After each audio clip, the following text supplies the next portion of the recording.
Some interesting news yesterday, but I got something that I think tops all of it, Paul Thurrott. Okay, please. Red onions are terrible, and I will die on this hill. Yeah, fair enough. White onions can be terrible, but sometimes you get like a Vidalia style, and you can almost eat it like an apple, and those are good. But red onions are not they're Yeah. not just terrible tasting; they're actually kind of bad for you. They're is that right? Maybe I can wait. Do I get that backwards? Yeah, you're not supposed to eat red onions. I don't know. Whatever. There were some in a salad that I got, and I'm like, these are. Yeah, yeah, you pick them out like they're beets. Yeah. Yeah. Well, that's a fascinating topic for everybody. See you next week. Yeah. Have a good Friday. Well, the other, I guess, maybe less interesting thing is this little recall. Recall. Yeah. I mean, it's perfectly named for what is going on. Like you need like an Arnold Schwarzenegger clip from the 80s where he goes, "You've been recalled." So listen, I forget where this came up. I had this week it's been like busy forever now, it feels like, but at some point somewhere this week, I wrote something to the tune of, when it comes to these computers, Copilot Plus, right, based on Snapdragon processors, what I'm looking for is not AI background removal and yada, yada, yada. That stuff's all fine. I want my computer to actually work. Like the thing I sort of alluded to with Brad earlier is... What a rich concept, by the way. I know. I spent 10 minutes this morning, which isn't maybe a lot of time, but it is actually because I want this, like I don't want yesterday to happen again with the microphone. I'm like, I'm going to figure this out, right? And, the truth is this computer I'm using, I love it. It's got the best keyboard I've ever used. There's all kinds of stuff going on here I really like, but I was using it last night on the couch. I closed it, put it aside. We watched a movie. Woke up this morning. I turned it on and it like booted up. Like, what are you doing? Like, it should just come right on. And I did this demo for my wife earlier because when I was fritzing with this thing trying to get it to work, but I'll just do it for you. This is a fake demo because I already know what's going to happen now. But the truth is, I already know what's going to happen. This is my MacBook Air. This thing has been sitting here for days. I have not used it. And I'm like, honey, look what happens. Oh, it comes right on. And every single time, and when I did it for her, I literally held it away from me. I couldn't even see it. I'm like, the screen's on, right? She goes, yep. I'm like, yeah, that's what I want my computers to do, right? So I don't know that there are people out there saying, well, now that recall is not going to be there on day one, what's the point of these things? But I bet there are those people, right? Microsoft did promote this as kind of the marquee feature. But you know what? To me, the marquee feature is what I just showed you right there. If that thing happens, I will be happy to use one of these computers. You get a lot of faith that's the word "if" started that sentence. CPU, I'm not stupid. I know that Microsoft, Windows, whatever, but I just need stuff to work, right? Am I asking too much here? Well, I think I ask for I've used enough computers to know that. And secure. The recall thing is fascinating. One, if I was Qualcomm, I'd be really pissed off right now because they have. First off, we know that their exclusive agreement ends in 2025, right? Or end of this year. So they've got one shot, although they've had many years to get this right, but whatever. They've got one shot here and they've got this big moment coming. Like the big moment's coming up. We're going to have these ARM things and we're going to have this cool AI stuff. And the centerpiece of it is this. And then Microsoft. Yeah, but hold on a second. I'm sorry to interrupt, but I mean, come on. Let's flip that one on its head. We've had years and years. That's on Qualcomm. They never delivered what they needed. I'm not disagreeing there, but this AI thing, this came out of the blue. When they started working on this, AI had nothing to do with it. This was literally about that thing I just showed you. It was about 5G connectivity. It was about always on, always connected. That was the whole point of this platform. So I listen, as far as I'm concerned, that's the basics. You got to deliver on that first. Whatever. Come on, you've been dealing with Microsoft for years. You know what that situation is. I'm not disagreeing with you. Let me also. But what is the conversation for next week? Isn't there's ARM devices? It's Microsoft can't ship this feature. Yeah, fair. Okay, all right. Actually, that's a good point. But you put an idea in my head, by the way. Has nothing to do with. Well, has something to do with this stuff. I can't remember how you said it, but it reminded me of this reported exclusivity window that Qualcomm has and how it's closing. And not just that there are other ARM-based PC chipsets coming down the pike from other companies, right? but we also have AMD and Intel that are finally going to make their chips more efficient, and we could emerge on the other side of this extruded tube of whatever we are as a world that's still x86, but now it's this morphed x86 that's a lot more efficient or whatever, right? So whatever. But you know what? So I've never considered this. What about the other half of the exclusivity agreement? Meaning, we didn't hear? There was just a big, there have been a series actually of fairly big announcements related to Chrome OS, right? This week they announced that they're going to replace a lot of the software stack of Chrome OS with that of Android, because everything in the world targets Android and nothing targets Chrome OS, right? So if you make like Bluetooth, earbuds or something, the Bluetooth stack in Chrome OS is completely different. So like, no, everyone's like, yeah, we're not going to, why bother targeting that? But if they just suck in the Android stuff, it's just going to work, right?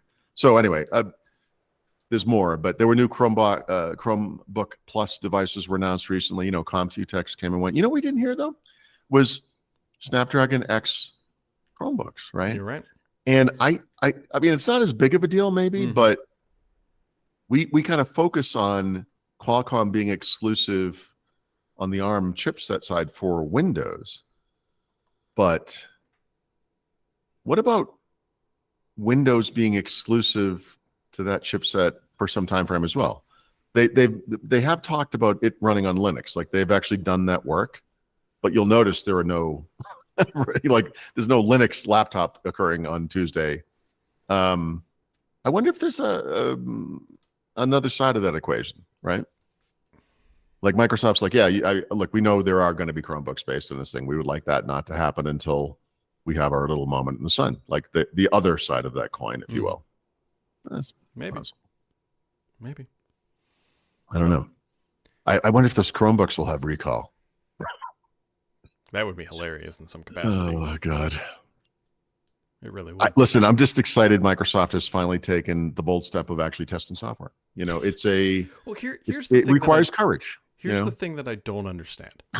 So one of these scenarios has to be correct when it comes to recall.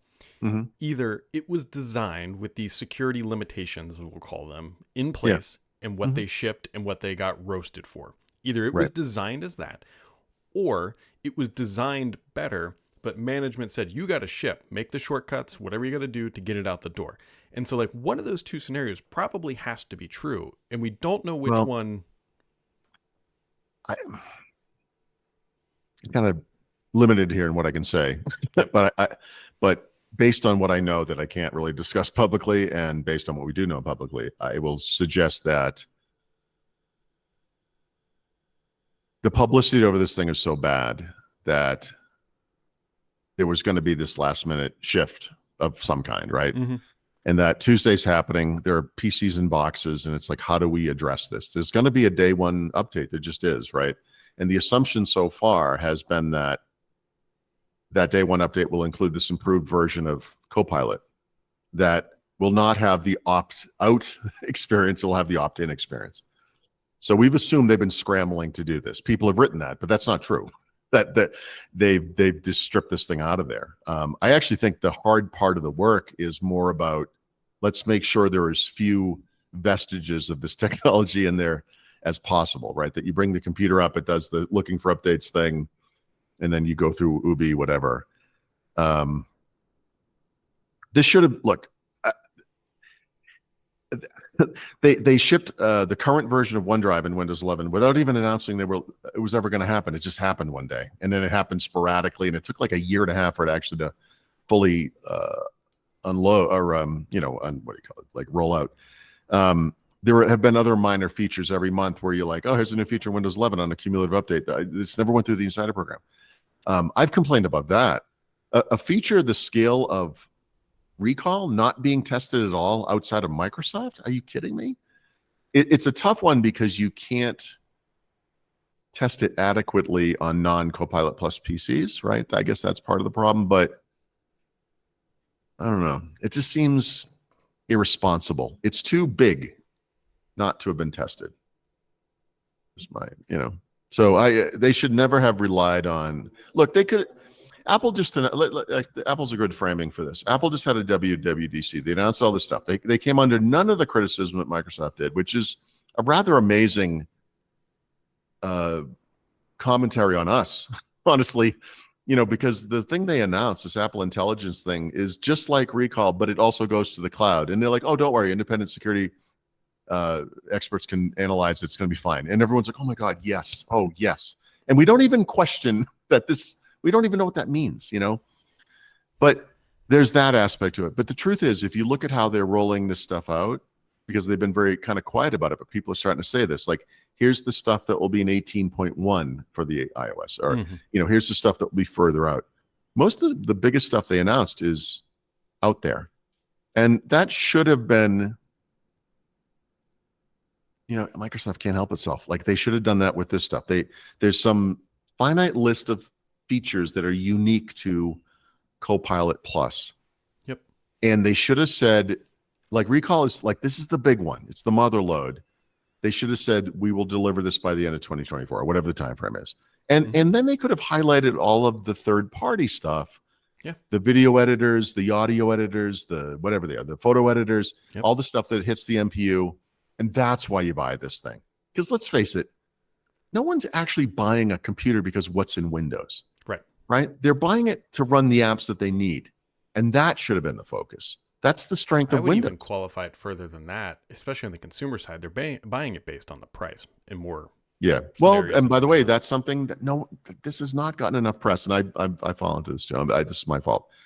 You can go back and look for yourself. Previous generation Windows and ARM PCs were very expensive. They were marketed as kind of elite premium laptops for the jet set, the people with lots of money who just valued this uptime more than anything else, which was great because it couldn't do anything else. And everyone was like, oh, these things are going to be like $1,800, $2,500. And you could spend that much money. In fact, I did. But the starting price for these things is about $1,000. And that's actually the low end of the premium laptop space. Like, I would say like a reasonable price to pay for like a Spectre X360 or whatever is like $1,400, $1,500. So they did address that. Like, you can get a Copilot Plus PC for this, for a premium. These are and they're nice. If you see them, they're not cheap plastic school laptops. They actually did address that, right? There's so much they could have focused on, but they were like, oh my, we got it. Like, we're going to focus on this one thing, and it's like, guys, come on. It's too bad. I don't know if you knew this, but Microsoft marketing is not that good. I was about to say, you could make a very reasonable argument that Apple and Microsoft have the exact same technological capabilities. Yeah. But Apple is just so much better at the messaging than Microsoft ever will be, and that is one of the primary differences. You're right, but a side effect of that is because that's been true for so long. If Microsoft, to be fair, if Microsoft announced this stuff the way Apple just announced their stuff, the story the next day would have been like, oh, Microsoft didn't even say that this thing's not coming until blah, blah, blah, whatever time frame. Because Apple didn't either, right? Apple just said, here's what's new in iOS 18. Here's what's new in iPad OS 18. Here's what's new in Mac OS, whatever it's called. And never said, oh, by the way, and we know, look, I used the example of the iPhone 7 Pro or Plus, whatever it's called, with the first one with 2 cameras. And they had this bokeh thing they were doing with depth. And that didn't arrive until 2 months later in preview, and then didn't ship in stable or whatever they call it until several months later. And they do that. Like, every year there's some story like that Apple announced X number of features, but these 3 or whatever won't happen until a little bit later in the stream. And they kind of get away with it. And I think the reason they do is because we just haven't been bitten in the ass by them as much as we have with Microsoft. And Microsoft doesn't get the benefit of the doubt. And they don't seem to understand that. And that's part of the cluelessness of standing up on a stage and talking about a feature that is an abject violation of privacy and not understanding that you need to explain to people why that's okay is so Microsoft. Like, do you not understand how you're perceived? And do you not understand there are good reasons for it? I always use the folder backup thing in OneDrive. But this brand new review laptop, 3-5 days in, whatever it was, all of a sudden just turned it on. And it's like, guys, stop doing this. I said no to this in like, I think 5 different places. Like, Yeah. stop. Are you talking about the desktop folder backup thing that syncs? Yeah. The way you learn it happened is you delete something from your desktop like a normal human being, and it says, "Oh, by the way, when you delete stuff from OneDrive, this is what happens." And you're like, "I specifically configured this not to be in OneDrive." Yep. So look. This ultimately is all. Go back to your original point. Is actually just on Microsoft, right? In a way, and the Qualcomm blame I would place would be just not. You should have expected this. You should have expected them to not do right by you, because that's what they do to everybody. It's just terrible. I'm gonna call this episode the Recallogists. Huh. It's a pretty good word. Yeah. It sounds like someone going back to school at an older age, but no, it's okay. Well, I was like, well, does it sound like apologist? But yeah. But it's not.